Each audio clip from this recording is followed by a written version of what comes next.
Who's this? Hi, sir. Good afternoon. This is Alex from the Digital Activation Department. The what? And sir, The what department? All you did was ask for what? They get furious and take it upon themselves to launch crusades online and criticize the Pope and criticize this guy and criticize this guy and criticize and whoever it is. And then in their own house, their own kids, they have no idea where their kids are. Dude, where's your zeal for your own family? The stuff that's actually your business. They totally forget about that. They don't care at all about that. They just let everybody... Anyways, what's going on, guys? How's everything? I feel like it's been a while. Ordinations. It's been I know a it has while. been because we didn't record 1 week, right? No, we had ordinations And we then didn't. we were supposed to not record, but Yeah. then the Michigan and then Father Matthew and those guys were here. Yes. So we recorded with them. Yeah, but we didn't release an episode that week because we didn't Yeah, plan maybe. on it, and so that's why It's all a blur. it's all a blur. And I think you had the nuns on before that or something. We had the nuns on before Yeah, that, yeah. so it's been a while for you guys. And the new And then the new priest. priests were there like a couple days Oh, before yeah. the Oh, that's what it ordination. was. Yeah. It's been New nice. priest. You had like a 5-week streak when you were on every week, by the way. That's Yeah, why we everyone was gave you out of off town. these last 5 I mean, weeks. everyone else was off too, so when we're looking and creating the schedule, it's Sorry, man. We just love having you on, man. no. Why are you saying sorry? Because you were on for 5 straight weeks. And we At all know some this point. is a burden and a torture on all of us. Yeah. And you made the sacrificial effort to come and to For- give your best effort. For your and- brothers. No, know. no, please, no. Even though you were please. around the convention at the same time and it was a lot. No, Yeah. we have to stop. I No, know, no, but I we do keep- want now to we have to say, I stop. think that week we gave him off. I think. I wasn't here. Oh, convention, dude. I think we're revealing a little too much to the, I know, about yeah. the interior. Anyways, how has it been since you guys have new priests now? you got Father at your Justin now? church. Very good. How's it feel? Great. 2 priests at St. John's? He's doing a great That's We were amazing. having daily confessions now. Both Both masses, It's right? Excellent. Awesome. Yeah. Excellent. That's That's very nice. nice. That is very nice. Yeah. We did that at St. Peter's. Yeah. You have the St. Michael's? Yeah. We have daily Daily? confessions. Confessions, I mean, we're around. It's the same, like 10 people every day. Yeah, So that's true. Oh, if they want to go to confession, they just yeah. For the Thursdays that usually, sometimes we sit on Thursdays. And you guys are starting up Tuesday English Mass, right? For the Yeah. youth group? Mm-hmm. That's cool, man. Good. And Wednesday is like a mix, Surat English. Yeah. Man. That's cool, man. Well, what else is going on in the world? That Charlie Kirk thing, Charlie man. Kirk thing, man. Yeah, Yeah. it's been a while. It's, By the time this releases, it'll be by the like time this releases, it's gonna have been like 2 weeks. it was the day that we did our thing for the ordination. Remember? We were Was at it? the place. Oh. September 10th. Right after the ordination, 2 days September after the 10th? ordination. Oh, it was during September that. 10th. That's right. Yeah. That's when we found out. So what That's is it? what happened. This will be, Oh, you know what? It was 2 weeks from yesterday, from Yeah. tomorrow. yeah. You From know? yesterday when this was released. Yeah, exactly. Yeah. Wow. No, I was like, That was crazy. dude. geez, public, like the fact that it was so visible Yeah. and it was, and I didn't watch the video. I didn't watch the video. because people warned me, like, dude, this is gruesome. Exactly. But I would see it on Instagram, and it's like, I don't want to see this. You So I would didn't swipe. ever like watch the whole thing? I don't want to see that. Watch the thing? I don't need that in my brain. My brain's messed up I already. know. I'm so, You know? I regret watching it, dude. Yeah. Because I didn't know how gruesome it was going to be. Yeah. Nobody has said you should watch it. Yeah. Every Oh my single gosh, person I dude. saw it like, said I regret I watching don't it. even want to be thinking about it right now. It just popped in my mind again, bro. It's crazy. Yeah. But I thought, like, how crazy would it have been if Trump had died when he got shot? It was because That was right. It was a similar. the same thing happened to him. Yeah. He was at a public Yeah. political rally or something, and it was just this much. It's just Yeah. crazy to think about that. Yeah. Like, it could happen to a president, to a big political commentator. I watched some of his funeral, Oh, you did? the service, and his wife gave a powerful speech. Yeah, she did. Man. The one It about was- forgiveness, right? Yeah, I saw a clip from that. that. Was very powerful. God bless Yeah. her. I mean, she That's a hard thing to say. publicly Yeah. said she forgave his killer. Mm-hmm. You know what made me sick is I was looking at comments about on that video where she said that she forgave him, and all these people are saying, "Wow, she looks like a paid actress.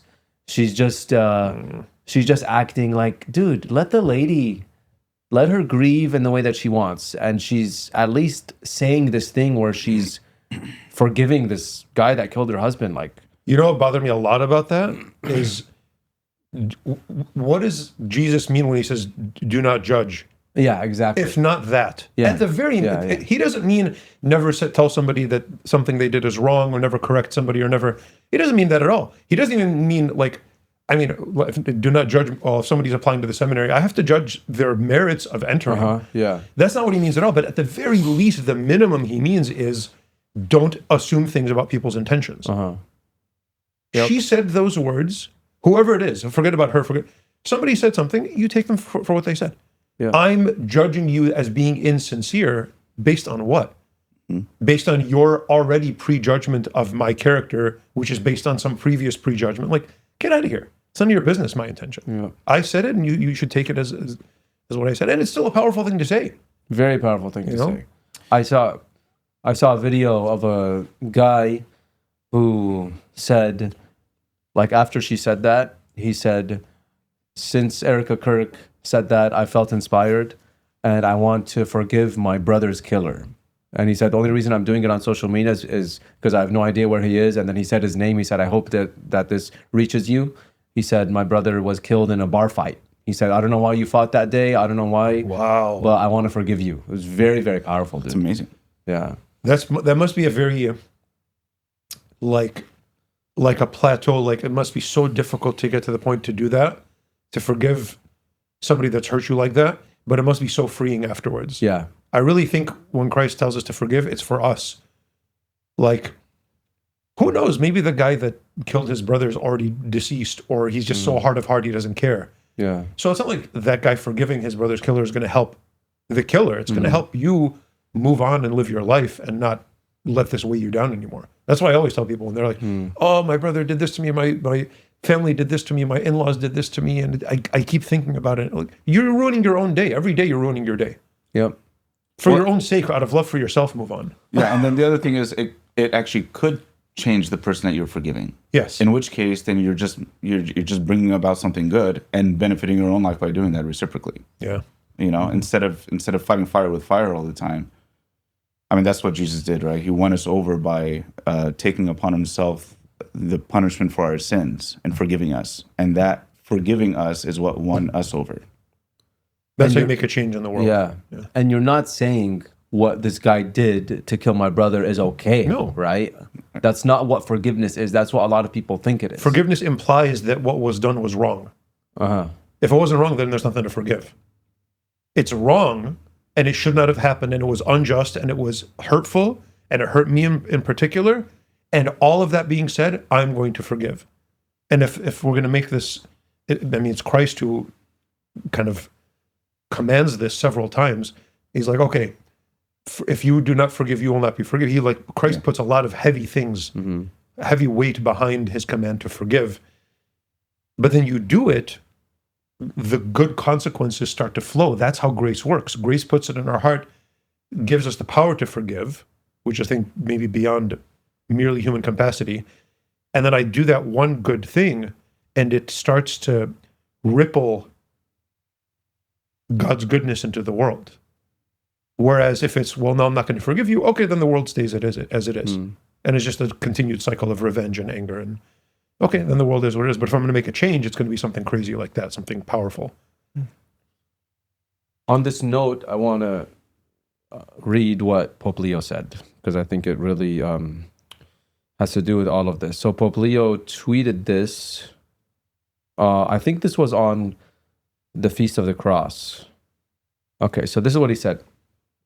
I would like that today we may together begin to build a culture of reconciliation. We must meet one another, heal our wounds, and forgive the wrongs we did and did not do, but whose effects we still carry. There are no enemies, only brothers and sisters. What we need are gestures and policies of reconciliation.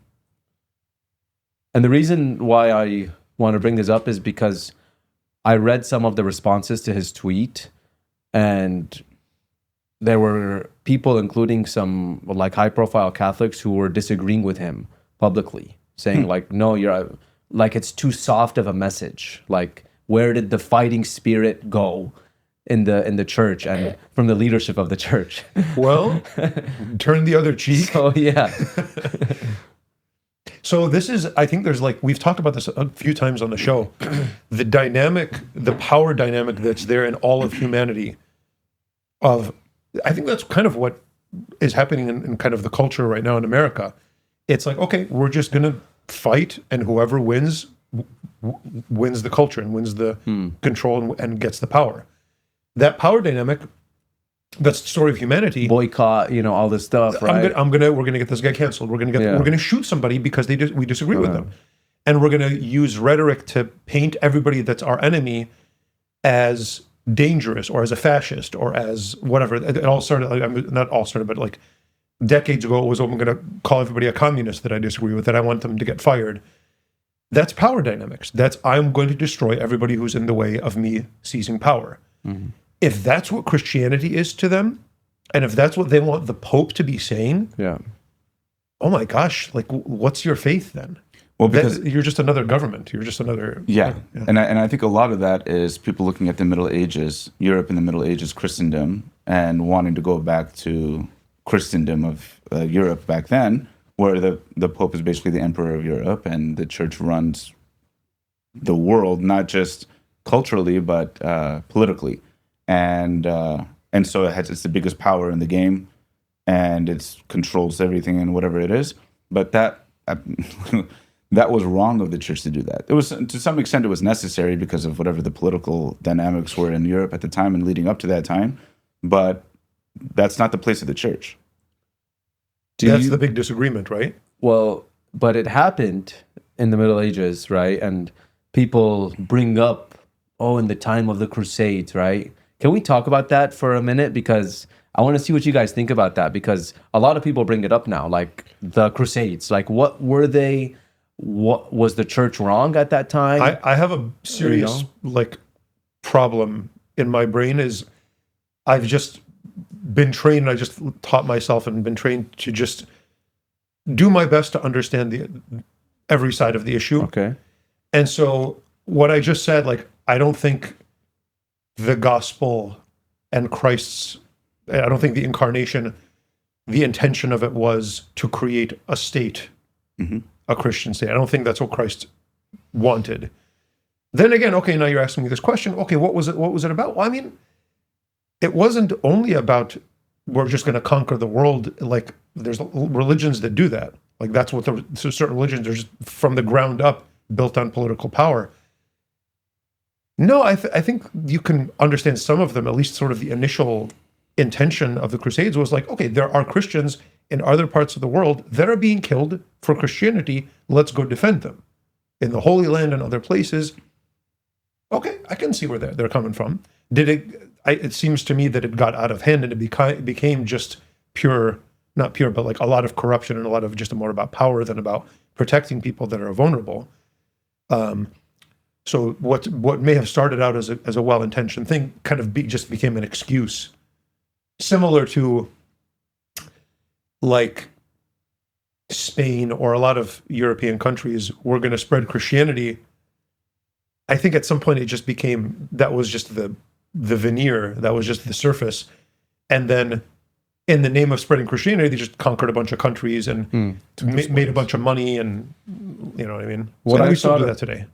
What I thought of real quick was like an example, the Vatican having security, right? And if somebody goes and tries to attack a cardinal or a pope, like, they're going to retaliate, obviously. Guards? You know what I'm saying? Yeah. So, I mean, there's nothing wrong with that. So, it's like, that's what I thought of when you said they're going there to defend the vulnerable Christians, right? Nothing wrong with that.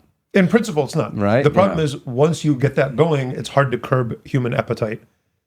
Like, it's hard to just stop at self-defense. Yeah. And you're going to go all out. And plus, the Crusades started because the Emperor of Constantinople asked the West, the Pope, for aid. He was going to fight the war in Jerusalem. It was in his territory. Okay. And he asked the Pope to send people to help him fight. So it was in response to a request, not the church's. It wasn't the church's initiative. It was Constantinople's initiative, and the Pope helped. And then it did get out of hand. I mean, but that explains why, like, you know, what he said, it explains why St. Bernard Francis of Assisi even, supported the early Crusades, especially Saint Bernard actually preached about it. So is it okay to say the church was wrong, basically, in certain aspects? I mean, the church makes mistakes all the time. Yeah. The thing the sort of indefectibility or the infallibility questions have to do with teaching. It doesn't mean that every single thing the church has ever done is without mistake. That's absurd, I think that we see that from the very time of the apostles. So going back to what you were saying, what people responding to the Pope's message, it's like what is the church's proper response as the voice of speaking on behalf of God and God's grace and so on, speaking into the world, into a culture that's as fragmented and broken as ours is? What is the church's message? If it's going to be a message of political strength and power and imposing itself upon people and taking this kind of controlling avenue, it's not going to work. It's not going to work. Yeah. It's not even the church's job, I think. What do you think, Father Tristan?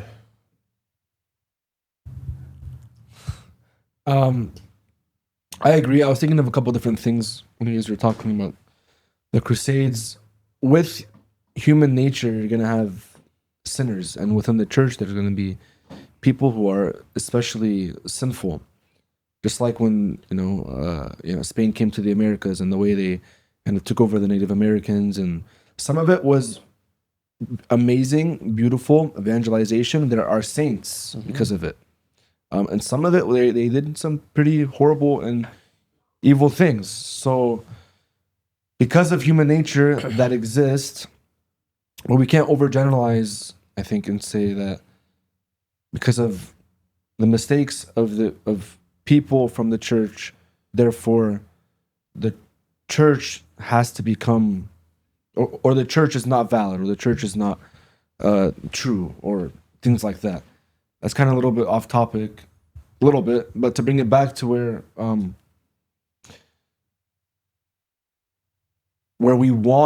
people expect the church to be a political kingdom that takes over the world, and we want every nation to follow the commandments and this and that. Jesus actually did not intend for that, right? He wants humans to obey and to live and to love him. But in terms of establishing a political kingdom, Jesus stated this kingdom is not of this world. Yeah, people are like, well, maybe he meant not yet. Oh, really? No, I don't think so. I hope not. That's kind of the millennial or whatever, millennialism. That's basically what that is. The Jewish expectations of a Messiah, especially in the time of Jesus, they thought he would establish a state, come conquer, make Israel a great kingdom again, like it was in the time of David and Solomon and so forth. So even on the day of the ascension, right? When the apostles asked him, will you at this time restore the kingdom to Israel? Yeah. So they still thought it. Even and then he's like, point. it's not for you to know times and seasons. So that's the way I think about a lot of this stuff. Like, okay, well, where should I have, I'm going to say this I'm going to change it from like anger. Let's make it zeal. Where is it appropriate to be angry about something and fix it? It's not just about revenge or whatever. Like, where's the time? It's exactly that. It's when it's something that's my business. And I see people all the time. I think this is like becoming rampant. They get furious and like take it upon themselves to launch crusades online and criticize the Pope and criticize this guy and criticize this guy and criticize and whoever it is. And then in their own house, their own kids, they have no idea where their kids are. Dude, where's your zeal for your own family? The stuff that's actually your business. They totally forget about that. They don't care at all about that. They just let everybody, marriages are falling apart. Marriages are falling apart, or you have your own, I don't know, business that you run, and there's all kinds of injustices happening in your business. There's people stealing from you. There's people ripping off customers. You're mistreating your employees. And you're worried about the injustices of the world on a federal level. And there's things that you could physically fix immediately, and you're not doing them. Where's your zeal there? Yeah. People don't realize that we're actually the problem. Yeah. I'm the problem. Yep. I don't know about anybody else. That's part of the judgment thing. Yeah. All I know is my own sins and my own faults and how they damage myself and how they damage the church. So that makes me the problem. Yeah. How is the problem going to be fixed? By working on myself and my personal relationship with Christ to better myself for the community of God. That is the church. Yeah. Your relationship with Christ and with your people around you, your friends, your family. How can you repair those? So- and that's what the Pope's right, reconciliation there. That's part of it. So if we're absent in our homes, if we don't talk to our family, if we don't talk to our brother, make the effort to build relationships again that is immediately impacting your life, your family, your kids. And when it's frustrating, right? Because we're in a world, because of the internet, it's so easy to finger point. It's so easy. Yeah. And I don't know, if people create these false scenarios in their heads or these false expectations and they want this and they want that, brother, just chill out. Yeah. Fix your own home first. Yeah. Yeah. Yeah, and in what way? Okay, so what is the critique of the event that's happened? You know, the critique of the culture, given what's happened. Okay, he was assassinated. Charlie Kirk was assassinated, and then the response to it is a commentary on where the state or where the culture is. Right? People are very angry on one side, very very angry, and they want to retaliate. Largely, on the other side, they're rejoicing and they're celebrating the assassination of this person. That's just that. That speaks to a culture that's not just fragmented, but it's dehumanizing. They have dehumanized. Like, they're not thinking about Charlie Kirk and his death. They're not thinking about his wife, or they're mocking her openly. And they're not thinking about the kids. You know, they say, I didn't watch the video, but they say that the daughter was running towards the stage to help her dad. No, I think it was because she was afraid of the noises and she wanted him to protect him. That's what I heard. I don't know. Something. That's even sadder, right? It's terrible. Yeah. Okay. And that, you know, we're not largely talking about that and the fact that we've gotten here because we've dehumanized human beings, because I think we've lost God. That the opposite of that is going to be the solution. On a small scale level, it's humanize people again by bringing God into everything, into your family, into your business, into, you know, whatever your community, whatever it is, and see people as what they are, God's image again, and then we can like all these ancillary things. So this is exactly where I was going to go with it. Exactly the same point, but let me continue what you're saying. So where do you find that challenging in your own life? Okay, go back to the Charlie Kirk incident, like this assassination. Okay, that's a big scale public murder. Okay, so I'm not doing that in my own life. What am I doing in my own life? When I am impolite to people that disagree with me. Yeah. That's how I'm doing the same thing as that assassin on a much smaller scale. And so, wow, that's actually pretty challenging. Now you're telling me the way to undo or the way to contribute something good is to take the person that I disagree with and to care about them. Oh man, that's really challenging. Yeah. Something on that big of a scale should move the human heart to better. And you know what? I've seen things online. People are saying I've never gone to church in my life, and now I'm going to church, and I'm asking questions on how to pray. So I think that exists. It might be the minority, but that exists. And even it's funny because when there's evil, right? We know through faith that God will bring something good out of it. But sometimes it's really hard to see. And you might not see it for years, or maybe not even until after you die. But I think from this evil, I've seen like immediate fruits of some good.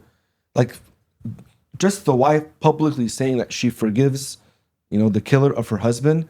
Who knows what kind of fruit that's putting on the hearts of everyone that's hearing that. Who knows how that's affecting their own families and their outlook. So there's, I don't know. Yeah.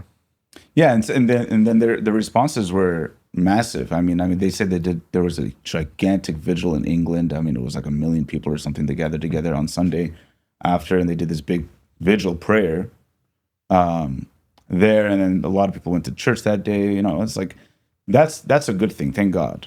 And you know, Charlie Kirk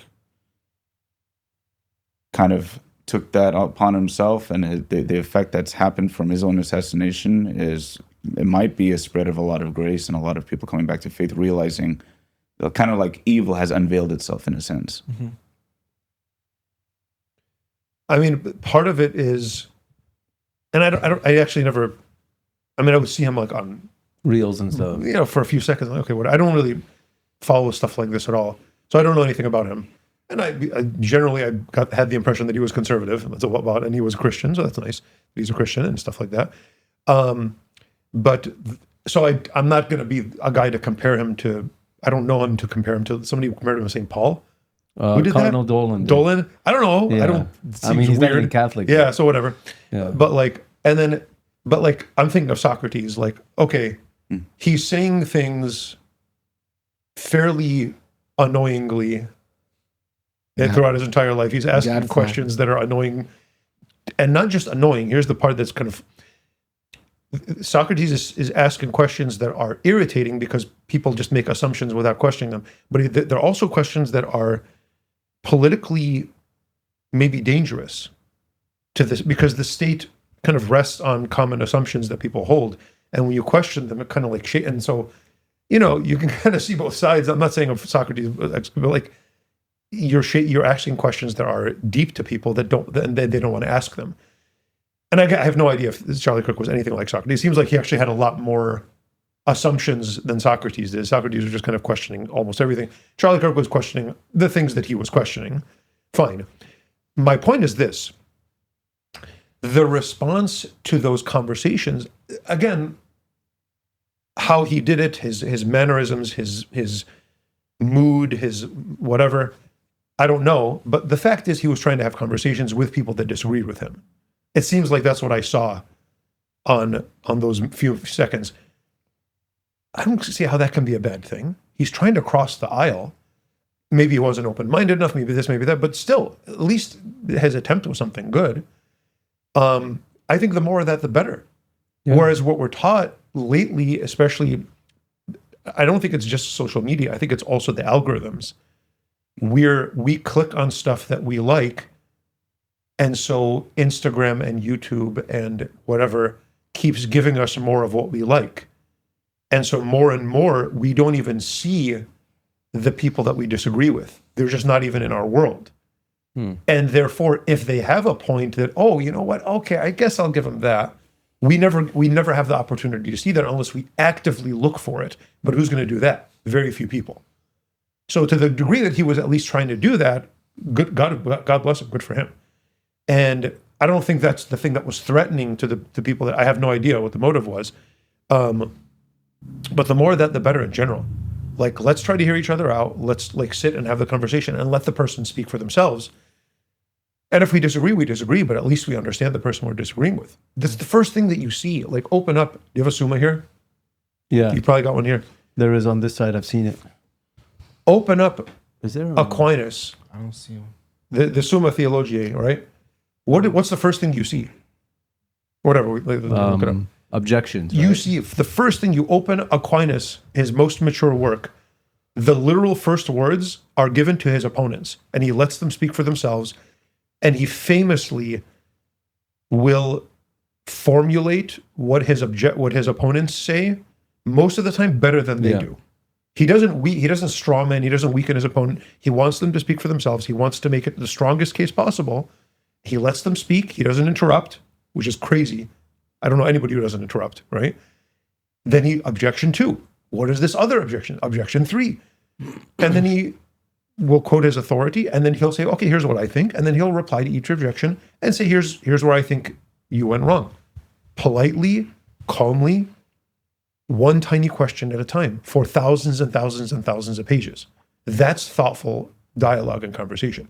Yeah. Whereas I'm going to watch a show hosted by people that only agree with me, and they're going to give me a very dumbed down version of the people that I disagree with, and then they're going to make fun of them and yell at them without letting them speak, and I'm going to watch them and say, yeah, they're so stupid, Gosh, yeah, where's that going to go? That's the culture. Yeah.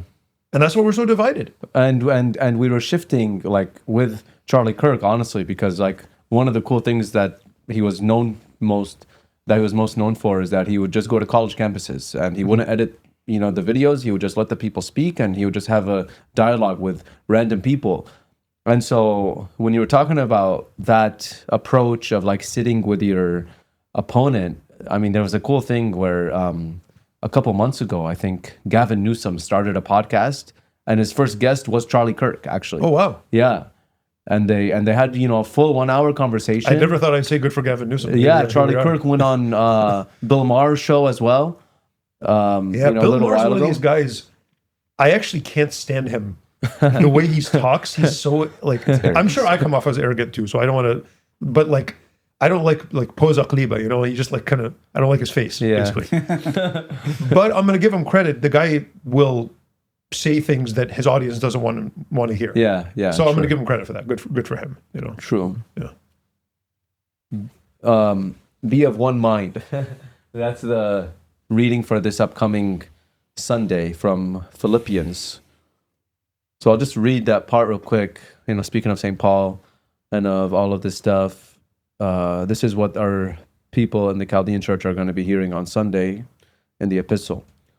Only live your life in a manner worthy of the gospel of Christ, so that whether I come and see you or am absent and hear about you, I will know that you are standing firm in one spirit, striving side by side with one mind for the faith of the gospel, and are in no way intimidated by your opponents. For them, this is evidence of their destruction, but of your salvation. And this is God's doing, for he has graciously granted you the privilege not only of believing in Christ, but of suffering for him as well, since you are having the same struggle that you saw I had, and now hear that I still have. Be not intimidated at all by your opponents, right? Yeah. I think that's what causes a lot of the bubble, the echo chamber stuff, is that deep down we're afraid, maybe they're not right, but maybe I'm not as right as I thought I was. And out of fear of questioning ourselves and our beliefs, that's why we create the echo chamber and never cross it. Because everything that I just said, a lot of people are going to be like, oh yeah, totally, we should totally dialogue and this and that. But then when it comes down to it, they're going to say, but except for these people. There's going to be exceptions, but there really shouldn't be exception. If we're all human beings, even the people that you really think their viewpoint is just so absolutely ridiculous and absurd, make an effort to understand them. Aquinas did. He never said, he has a whole book, Summa Contra Gentiles, where it's just about, mostly in the back of his mind, it's really about dialoguing with Islam. He doesn't know it that well, but he's trying to learn it. So if that's why I think I come across to some of our parishioners as having a certain viewpoint, not because I have a certain viewpoint, but I'm talking to you. And if I'm talking to Father Simon or Father Ursula, I'm going to say what seems to me you need to hear. And I don't think anybody ever needs to hear, you're so smart and everybody else is so stupid and all your enemies are just losers. Yeah. That's not going to help anybody's soul. Ever. Yeah. You know what I mean? So he says here, be of one mind. There's another part, I don't know where it is. I want to say it's in Romans, but I really don't know. But he says, put on the mind of Christ. And in order to do that, it presumes that we're detached from our own ideas. Okay? And that, I think, is a big solution to our problems. We're very attached to our own ideas because it's our security. It's our security. My life kind of, this is the ground that I walk on. And if my assumptions about my understanding of reality are, if there's some cracks there, then I might find myself unstable. But if I put on the mind of Christ and it's detached from the things of this world and it's on the mind of God, and I'm just a humble kid, turned to become like a child, and I'm learning from God my whole life, I think that's a much better place to be in. I'll be open to dialogue. My mind won't be frozen, okay? But it'll be able to change according to what God is showing me, and not just the scriptures and so on, but also in my interactions and my experiences with people. To always be a student. Yeah, literally always be a student. Whereas if your opinions are sealed off, you have nothing to learn, you're not a student anymore. People can tell too. I mean, like when you go into a conversation and you're genuinely wanting to learn from the person, why do you believe that? Like maybe I'll change what I believe, right? I mean, if you... They can tell, huh? They can tell for sure. When you're being fake and you're just pretending to say that so that you can jab them, I'm going to get you later. I think they can tell, they can feel it. But do you guys Yeah. do that with people that like you obviously completely disagree with, right? You know what I'm saying? Like their teachings are against the Catholic Church and you're a priest of the Catholic Church. Like you're not going to go out there and be like, okay, maybe I'm going to change if you convince me. You know what's hard? How many non-Catholics do you meet as Yeah. a priest? Almost everybody, we're parish priests. We see Yeah. people in our parish. So you have to, it's like hard to even, because we live in a bubble too.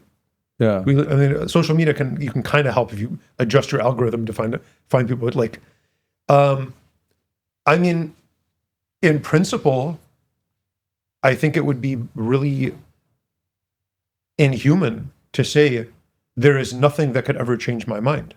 I think that's just the wrong way to think about things. I am convinced everything in my life has led me to this point. I am totally convinced in Catholicism. I mean, I've dedicated my life to it. You know what I mean? But to say like there's absolutely nothing that could ever convince me, I don't think human knowledge can reach that degree of certainty on its own merits. It's really by grace that we receive certainty because we believe that God has spoken these things. You know what I mean? But on a human level, interacting with them, it's like that's a different conversation. You know? I think for me, the thing that I hang my hat on is the stuff that I didn't come up with on my own or I didn't conclude by my own reasoning. So that's the things that's been revealed to me not to me, but to the church by God in the scriptures. And, that's very little, to be honest. That is very little. People think that the Catholic Church has this gigantic, whatever canon of doctrinal teaching and things that everybody has to believe. There's some of that, but it's very little compared to how much goes on, how many questions go on in our minds. Very little. So what the church defines as true, I hang my hat on. I say that's true. And it's not my thinking that has concluded that. It's revealed by God. That's why I take it by his own authorship, on his own authority. Everything else is pretty much, and I figure it out. Yeah, figure it out, and I try to leave it as much up for grabs as possible. Even things about the monastic life, which is my life, right? As it should be. That's very good. Yeah, I think that's right. I think people want a kind of clarity. Gosh, somebody asked me the other day, like, okay, at what point exactly? Oh, somebody asked me yesterday, random. At what point exactly were the new priests made priests? Like what word in the? And I'm like, I know the archdeacon says, "Arim aynay kun lamroma allaye," right? There's that prayer that the archdeacon says, and then the prayer after that, the second long prayer of the bishop, at some point during that prayer. At the very end, somebody was like, well, maybe when they turn around and people clap. But like, there's no answer to that at some point in that prayer. But we don't like that. Our culture doesn't like imprecision. But speaking of the Middle Ages, in the middle, and like, I mean, in a lot of most of human history, we know a lot of things imprecisely. Our knowledge is not all mathematically precise. We want that. I think it's kind of Descartes' fault that our culture wants everything to be that black and white, but a lot of stuff just isn't. When does this priest ordain? I don't know, somewhere here. Yeah. The bishop's hand is on their head, the whole prayer. So somewhere, somewhere that. And it's humbling to accept that's the answer. And just like you're saying, in monastic life or in seminary formation, at what point am I supposed to do this? At what point, and they want this, like, on this day of your second year, you have to, like, know this much and your soul has to be this good. Like, what are you talking about? The thing that you're describing can't give you that level of precision. It's maturity to accept and humility to accept. I'm not going to get the answers the way that I want them. This is the answer that I get, and that's going to have to be good enough. People live that way indirectly anyway. Like when they wake up in the morning, they get in their car to drive to work. How do you know you have complete faith and trust and 100% knowledge someone isn't going to run a red light and crash your car or whatever? Like things like that. Just we live this way. We try to convince ourselves that we need it to be another way. Yeah. Well, when people are like, oh, but how does the bread become the body of Christ? Awesome question. And I say, okay, it's a mystery. I don't know. Christ said it's my body. And the answer is, I don't know. And then like some people act like that's like completely dishonoring them as human beings. And then I'll say, okay, when you put your burrito in the microwave and it gets hot, how does that work? So there are some people that can answer that, but that person that's so troubled by the Eucharist has no idea how that happens. And yet they never thought about it. It never bothered them before. All day long, you're doing stuff you don't understand. We're swimming in a sea of ignorance. And like you said, the church and Revelation gives us all kinds of great stuff. And then everything else. I'm going to say something else actually about this. I think the discomfort with not knowing is what leads people to very I don't want to be too critical. I have to be Just critical. do it, bro. People very stupidly receive and accept private revelation on no basis. Oh, Our Lady appeared to this guy over there in a dream, and she said that this is, and it's because we want answers to everything that we accept something from literal scam artists sometimes, because we rather, and it's the same reason people want to tell the future. But like, I'm sorry, you are not supposed to know everything. Your brain is not built to know every single possible thing. And what God wants for you is to accept that you're not going to know, not to get what you think are answers to everything. That's going to lead you into superstition. It's going to lead you to a kind of probably paganism. It's an idolatry. Idolatry. And rather than, here's the funny thing. Okay, God reveals himself, right? He reveals himself. He's revealing himself, and we still know nothing about God. Yeah. Can we comprehend the essence of God? Absolutely not. Even with revelation. How does he reveal himself? In Christ, in the incarnation. But the incarnation is one of the greatest mysteries. He reveals himself as the Trinity. But even in his revelation, he's a total mystery. Moses asks God, "What is your name?" And he says, "I am who am." Yeah. Like, what kind of an answer is that? Yeah. You know, but, Yeah. And so it's not that we're supposed to get these analytic, black and white, precise answers to everything. It's that we're supposed to accept that we're human and that our intellect is finite. And that's really hard. We don't like that. Yeah. Microwave and a burrito. It's a good one. Burrito That's sounds good, right? That's a very Father Andy answer, because I spent a lot of time in my life microwaving burritos. Speaking mystery of is burrito, good. Mystery is good. how does that work? We could talk about it while we're eating burritos. No, we don't have burritos today. We have deli sandwiches. Ooh, exciting. You guys Are we ready? Let's do yeah, it. Yeah, we are ready. Heck yeah. Pepper Farm Deli in Santee. Pepper Farm Deli, thank you guys so much for catering today's episode. They have another location downtown called Cloud Cloud9, right? 9. Yeah. That I went by accident. I didn't know who. I just went there, and I'm like, oh, these are really good. And they're like, oh, we have another. The Chaldean guy, he's like, oh, we have another location in Santee. Very good. Cloud of witnesses. Cubano. Cloud of Witnesses. Yeah, oh yeah, what'd you get, Cubano? Mm-hmm. I got the chicken Caesar wrap real quick. No way. How do you like that? It's good. Why'd you say no way? Probably would replace the ketchup with like hot sauce. Ketchup is not my thing on anything. I'm not a fan of ketchup in any way. Really? Yeah. I can't think of anything I put ketchup on. Fries? Not a burger, not fries. Really? Yeah. A little bit with some fries and a burger. Fries I is the think place it's where I okay. can see. I can get Yeah. even a burger, whatever. Not on a hot dog. I remember that. This is actually really funny that I'm saying this in the food part when it could kind of be a whole topic. I think we've like spoken about this stuff before at some point, but I remember coming up to you when I was in seminary, and we're talking about how I used to like praise and worship music during adoration. Okay, this is like back in the day. Yeah. All right. Really? Yeah. Like when I was in high school, or like just after high school. And then I remember this image that you explained to me about the spiritual life, Okay.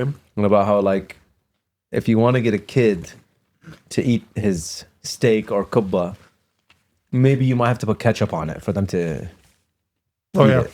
But that eventually you're gonna grow out of it. Yeah, You you're know? gonna grow up with it. Not that- your palate has to grow Yeah. up. Yeah. Not that that type of music is bad or anything, right? But I remember specifically I asked you as my rector if I could put AirPods in and listen to music during adoration, actually, you know? And that's what you told me, that now's the time for you to experience the silence during adoration and you know, allow yourself to grow from that. Do you know my palate never grew up? You saw ketchup? Yeah. on steak. No way. Or On a steak? steak? Or no, barbecue sauce on steak. But I have to have sauce and stuff. 100%. You're about to give me a stroke, bro. Even A1, if it's the worst steak in the world, maybe some A1. Come on, man. Barbecue sauce on steak? Yeah, man. I don't like barbecue sauce on barbecue. I'm not a big steak guy anyway. So Not I if have it's to like a good steak. I can though. tell. Huh? No. If it's a good steak, At least Like you put the more garlic. barbecue sauce. At least the garlic butter. I don't like garlic at all. That's my flawed palate. I have a flawed palate. And garlic is Garlic not is something I like. amazing. Everybody likes garlic. It's me. answer it live right now. No. Please. It's brown. Hello? Hello. Who's this?